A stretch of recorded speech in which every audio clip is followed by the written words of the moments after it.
mimickers.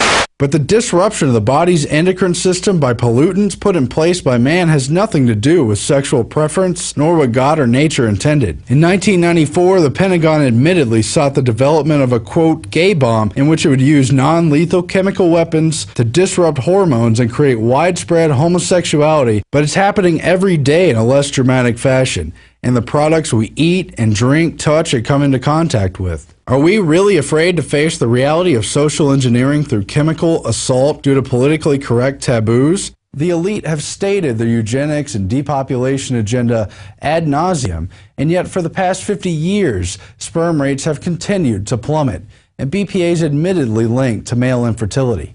We're losing our humanity to this chemical subterfuge through GMOs, BPA, and other materials. We face a children of men scenario of near total infertility, and we must own up to these facts before it's too late. Back to you, Alex. Thank you so much, Aaron. And I notice here, U.S. diabetes rate doubles in last decade. That's out of the Associated Press. Most cancers have doubled in the last 10 years. They're talking about almost complete infertility by 2025 in the Western world. And a big part of it is BPA. But if you talk about fish and amphibians like frogs now having their gender destroyed, you are being homophobic towards frogs. No, that is all just a globalist distraction to keep us from looking at the facts of what this system is truly engaging in. This is a nightmare situation that our society faces, and bisphenol A is only one small part of this larger program. The sodium fluoride in the water, the radioactive isotopes added with the fluoride in most water systems, the GMO with insect genes in plants and pesticides engineered into the plants. In every major animal study, it's reducing fertility or outright causing mutations and total sterilization within 3 generations in rats, guinea pigs, you name it.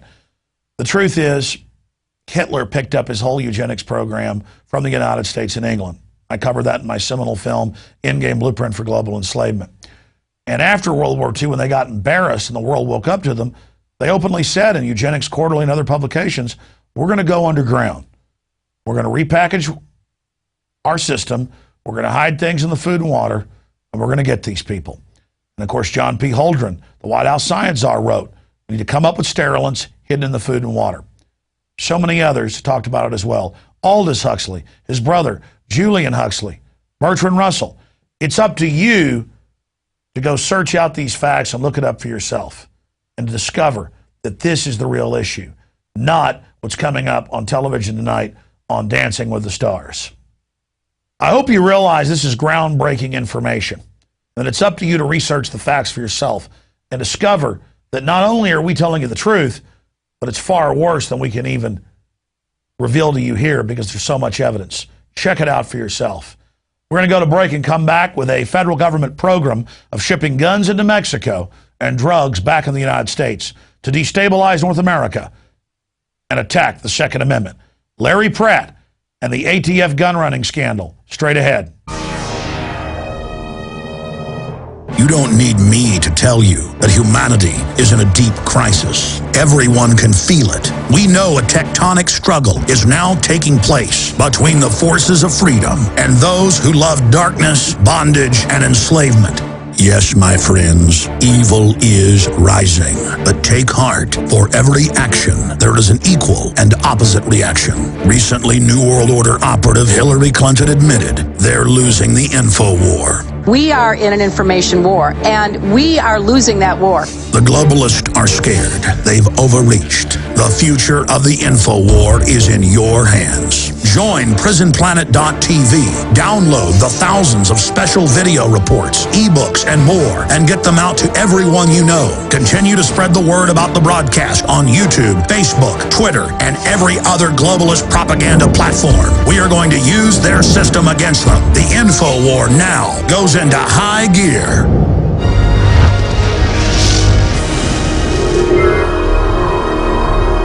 Welcome back to InfoWars Nightly News. I'm Alex Jones. Well, when the story of Fast and Furious began to come out in the last few months, it was really no surprise to us. We've known that the ATF has been involved in smuggling guns into Latin American countries for decades, even going back to Iran-Contra. But the fact that they were involved with the Sinaloa drug cartel shipping in cocaine, according to federal documents that we're going to cover here in a few minutes, even blew me away. That this agency is so incredibly criminal. We know they love to barbecue men, women, and children at Waco, but the fact that they would try to destabilize all of Mexico just as a pretext to blame the Second Amendment is incredible. And now the head of the ATF has resigned. Their whole house of cards is coming down. It's now been confirmed that the White House was in control of this operation with as many as 7 different federal agencies. This is a false flag operation run against the Second Amendment. And the cover-up all began, just like with Nixon and Watergate, with a Border Patrol agent that was killed by guns shipped into Mexico by the ATF. With more on this incredible scandal that threatens to bring down the Obama crime operation is Larry Pratt, the executive director of Gun Owners of America, the only no-compromise pro-Second Amendment organization here in the United States. Larry Pratt, thank you so much for joining us. It's a real pleasure to be with you, and I agree with your assessment. It made the scandal, the crime spree that the government has been on, it could possibly bring the president down before the next election.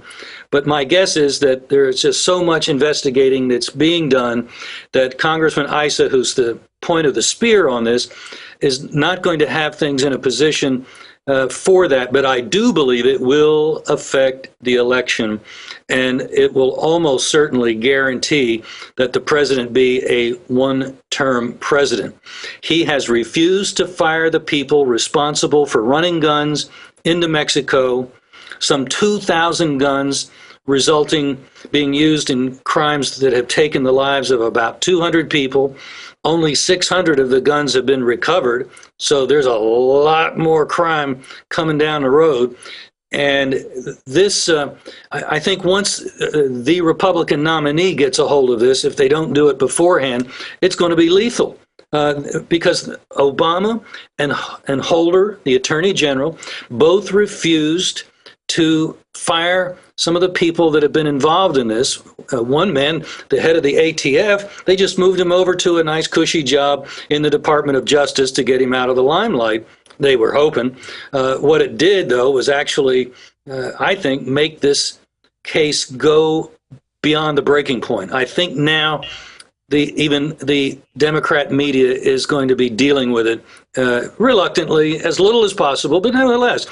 NBC finally 2 days ago had an account of how the government was running the guns into Mexico.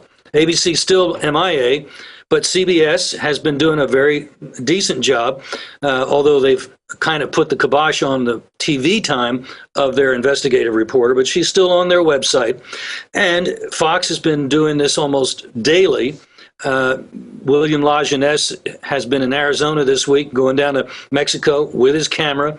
It's hardly a vacation, and they're going to keep the reporting coming, I'm very sure. So we now have email that explain they weren't doing this for any law enforcement purpose. Not that you could say running guns, losing the chain of custody of evidence, and say that that's an investigation. Oh, sure. And besides, our guys can't go into Mexico. They can't go in armed, even if they have papers to go. They're going to go the way you and I would have to go, which is unarmed. Not a good way to do an investigation of a drug cartel, I would think. And then the email showed what they really were up to. They really were up to changing the dial on the gun control debate. They wanted to do something to substantiate what's actually a lie, that 90% of the guns used in crime in Mexico come from the United States.